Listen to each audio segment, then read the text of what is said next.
Huwag kayong magmamalaki sa akin na malakas kayo kay COA Commissioner Lebana. Gagawin natin kung ano ang tama sa lungsod ng Pasig.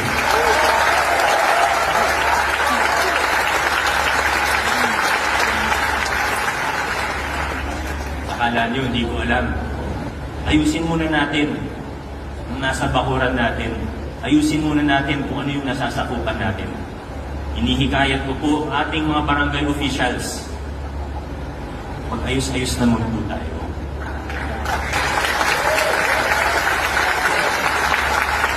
Hindi ko po nilalahat.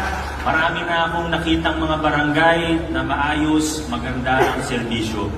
Pero wag na rin po tayong maglukuhan. Marami sa mga opisyalis natin sa barangay, alam na po natin kung ano ang ginagawa. Huwag kayong magmamalaki sa akin na malakas kayo kay COA Commissioner Lebana.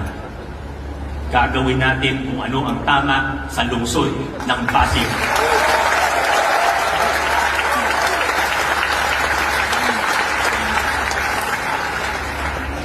Akala nyo, hindi ko alam.